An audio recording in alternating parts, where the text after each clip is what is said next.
reduction which is going on in profit-making undertakings of central undertaking. It's not the manpower is reduced because you are getting this turnover, the profit, the turnover.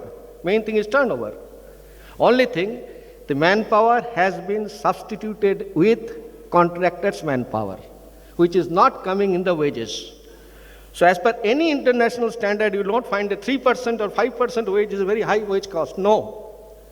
But it is contractors' manpower. It is being now, whole reconstruction is how to reduce the manpower, give it to the contractor. This is what Professor Patnaik was telling in the morning.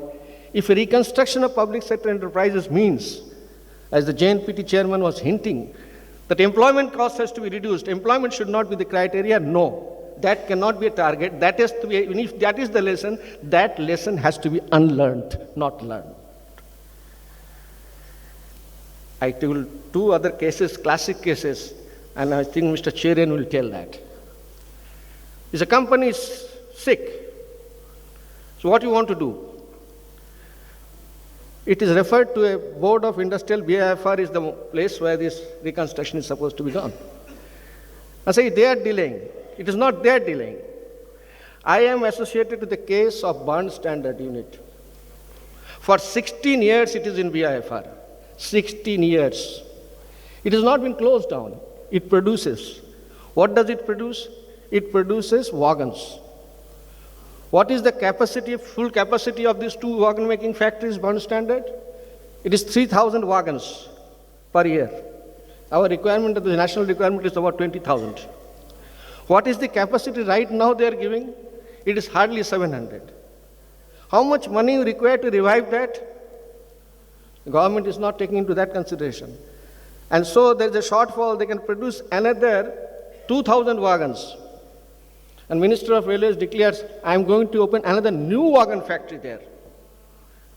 So what is the economy logic? What is the logic why this is what wagon factory? This is not to make reconstruct a factory with 16 years, a decision. Then there is a classic case of fertilizer. Fertilizer Corporation of India and Hindustan Fertilizer Corporation. In 2003, with a cabinet decision, 7 running fertilizer companies were closed down, 3.3 million tons of urea. Sorry, another 3 minutes. 3.3 million tons of urea. The case was under BIFR. The case still continues in BIFR. The companies have been closed. They were running on financial loss only. Dinesh was talking about Sindri, that was a running unit. Sindri, Ramagundam, Talcher, Durgapur, Haldia, 7 units. And the justification was it is running on loss. The government cannot have this loss, cannot sustain these losses. And the production cost in those units average is more than $200 per ton.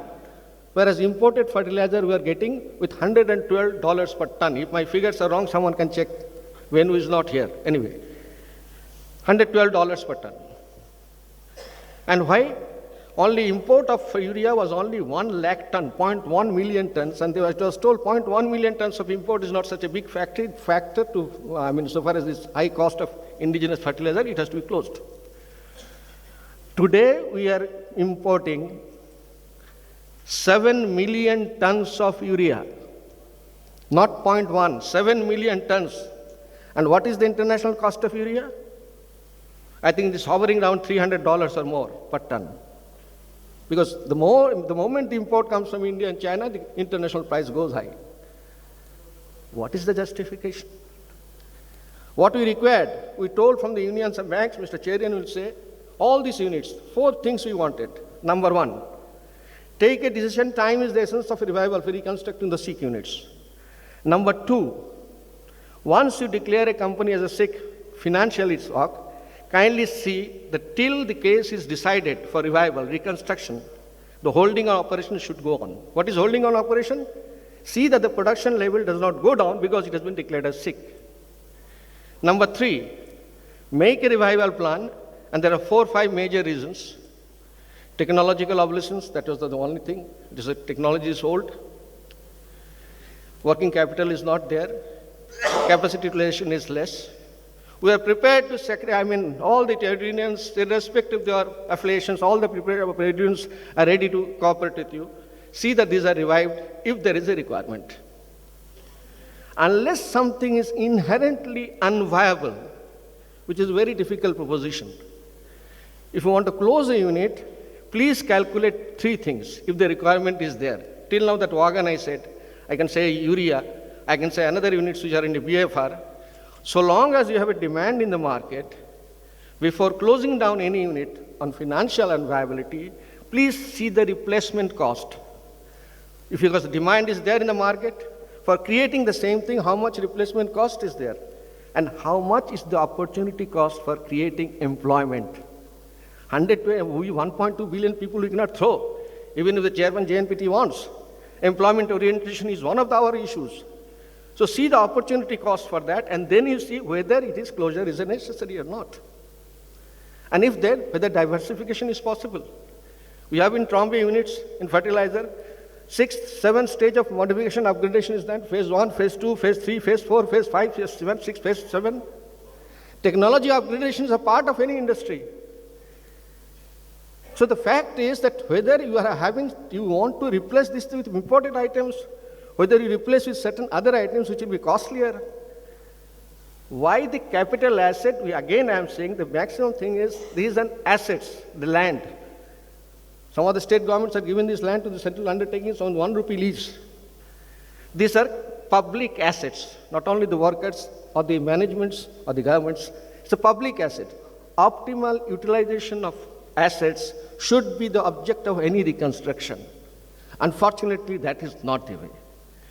It is not the employment part which is the major factor in coming in the way of a revival of reconstruction of the state public sector enterprises.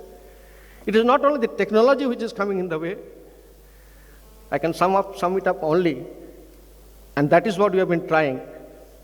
And Mr. Cherian will say, you can bring the horse to the pond. You cannot make it drink. Now what Kerala is trying to do is trying to force that horse to drink that. And if we succeed in that, then only we can discuss constructively about reconstructing the public sector enterprises with whatever other things, other parameters. But firstly, is the horse prepared to drink? If the horse is not prepared to drink, you can blame the trade unions, you can blame the BIFR, you can blame XYZ, but ultimately the country loses as it is losing today so far as fertilizer, urea is concerned. Thank you very much. Thank you very much, Mr. Mukherjee. I'm sorry if you feel a bit rushed, but the time that we have is limited. The next discussant is Mr. Cherian Varghese, who is a banker. My note tells me that he was a chairman of the Board for Industrial and Financial Reconstruction, better known as BIFR of the Government of India. He was chairman of the Union Bank of India, the Corporation Bank, and the South Indian Bank. He's also a former president of the Indian Institute of Banking and Finance. He's a postgraduate from the University of Kerala and an associate of the Chartered Institute of Bankers, London. Mr. Cherian. Good evening. It is extremely tough to be the last speaker. I am reminded of the story of a pastor who was addressing a late evening congregation. He said, I know all of you are very tired, so am I. I hope you won't mind if I sit down and speak. Somebody retorted, Pastor, you can sit down and speak, but we will lie down and listen.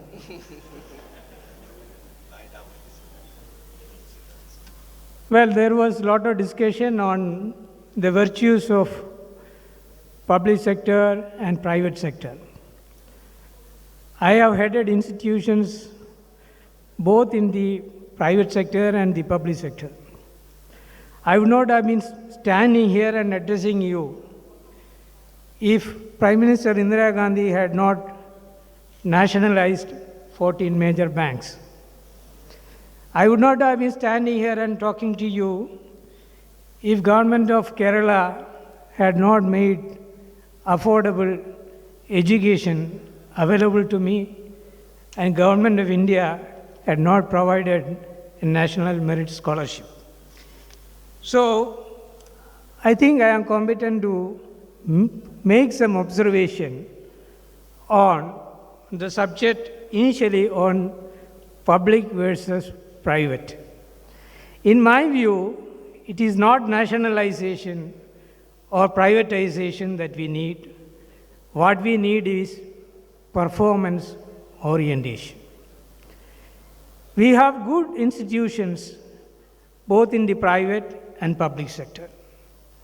We have good managers both in the public and private sector. I was invited from the public sector to restructure two banks. One in Indonesia as an advisor when I was very young, and the other was in Kerala as chairman in 1991. So I feel that what we should emphasize is a performing sector, let it be in private or public sector. A good example is the banking sector in India.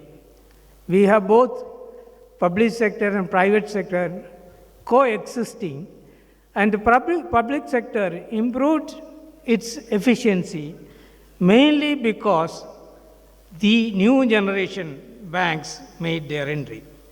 Having said this, let me come to the subject of reconstruction policy and its implementation.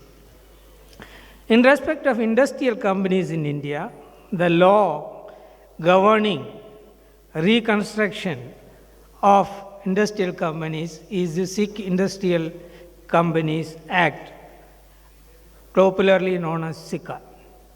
All Sikh industrial companies, irrespective of whether they are in the public sector or in the private sector, are required to register with BIFR.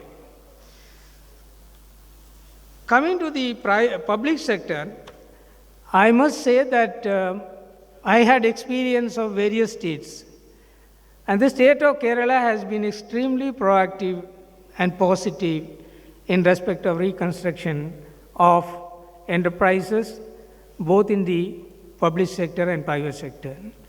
A good example of turning around a public sector company is TELC. I believe it has been adjudged the best performing public sector unit in Kerala. The credit should go to the leadership. I'm very happy to see the Honorable Minister himself being present in this late evening session, and the officers of Government of Kerala. Once a company is registered with BIFR, it has to be declared as Sikh. It immediately gets protection under Section 22 of SICA from any action by the creditors. So this is a high point of irritation for the creditors, particularly the banks and unsecured creditors. A scheme has to be prepared, and the BIFR normally appoints an operating agency. And the scheme has to be prepared as per reliefs available under the policies of each state government. There are so many obstacles in preparing a scheme because consent of parties who are stated to be mentioned under Section 19(1), that is, banks and the government departments, their consent is essential for any reconstruction. Very often, decisions are delayed both from banks and also the government. Mukherjee Sahab was mentioning about some of the central public sector undertakings. They have a still longer process.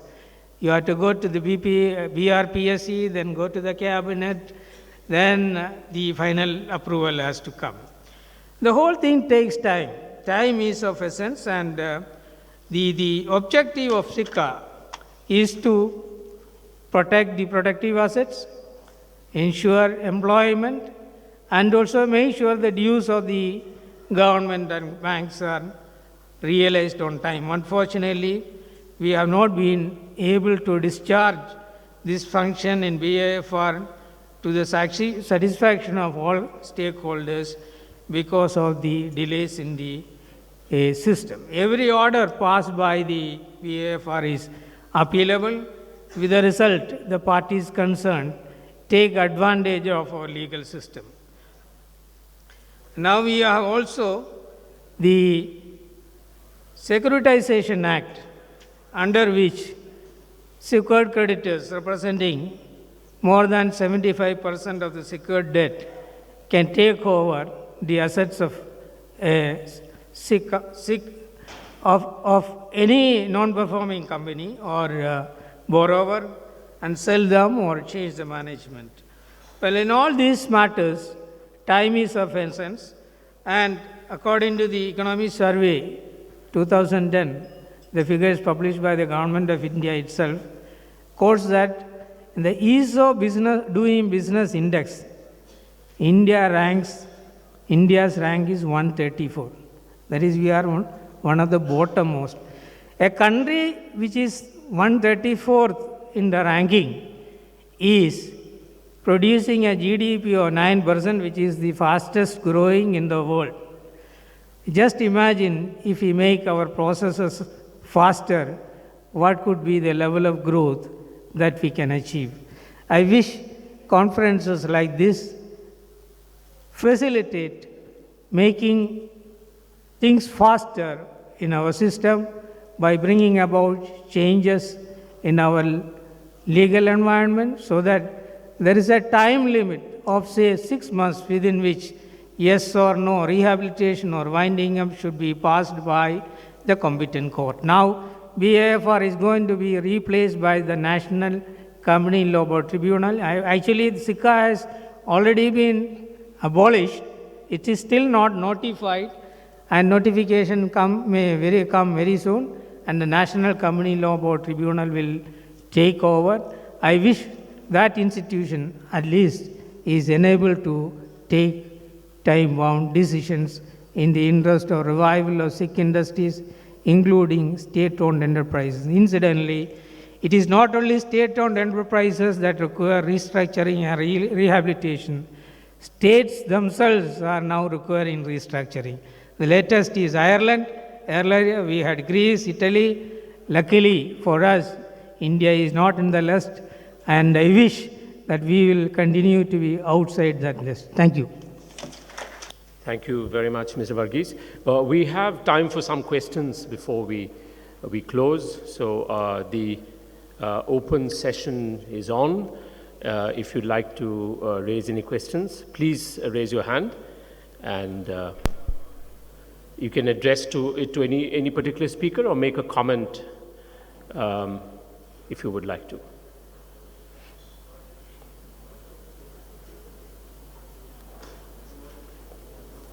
No? Okay.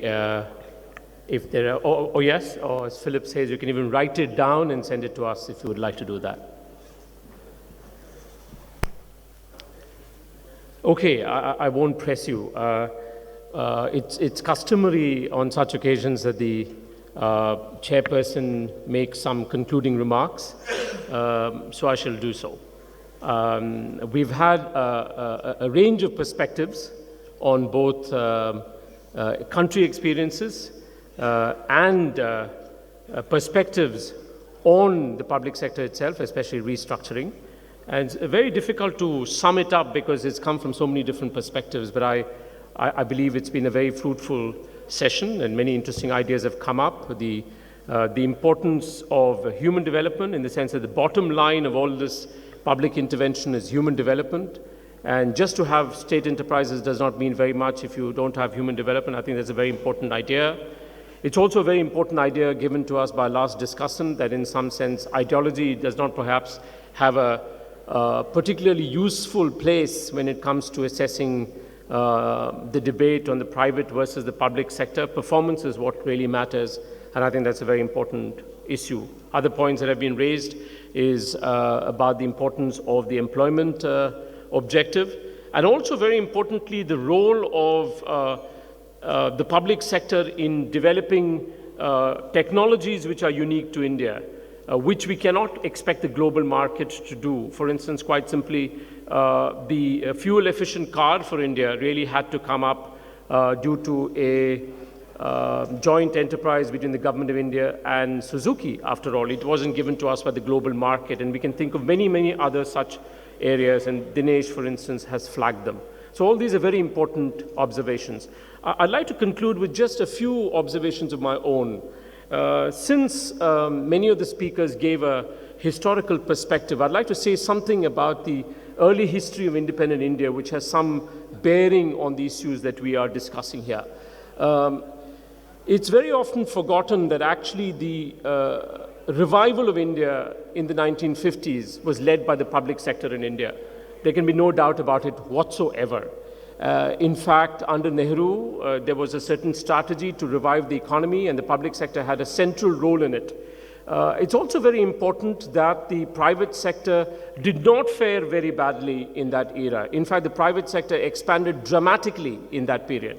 And it's no surprise at all. What the public sector had done is to create a market and to provide the inputs which are necessary for private sector growth. So actually, the period about 1950 to 1965 was actually a very important time for India, when the public sector had played a very important and leading role. Now, one of the interesting points raised actually by Professor Bandara is, how did we lose it? Where did the public sector go astray? And I'd like to say something again from the history of India. I think what was very important in the 1950s was that the public sector in India had a mandate. And the mandate was essentially that it should raise resources for national development. And in this, you'll be surprised, it remarkably succeeded. In fact, in the period 1950 to 1965, actually the savings of the public sector rose at a faster rate than the savings of the private sector in India. So the idea that the public sector is necessarily a white elephant, it's necessarily something which is disastrous for the economy, is certainly not true. But something begins to go wrong from the late 60s onwards. And I personally believe it's a loss of a pragmatic approach, it's the introduction of a very ideological approach. To some extent, I must say, also, associated with Mrs. Gandhi, where basically the public sector became in some sense a vehicle for political advancement, and things begin to go somewhat seriously wrong. So we need to understand the history of India and the importance of the public sector in the revival of India, and more importantly, the importance of a mandate for the public sector. Without a mandate, the public sector cannot really function efficiently. Now, I'd like to make a few more comments. One somewhat theoretical, which are relevant to what was discussed, and one or two comments about Kerala. We spoke about financial health. It's certainly not necessary that every public activity must be financially profitable. There are certain public activities which are necessary for us, which need not be profitable in themselves.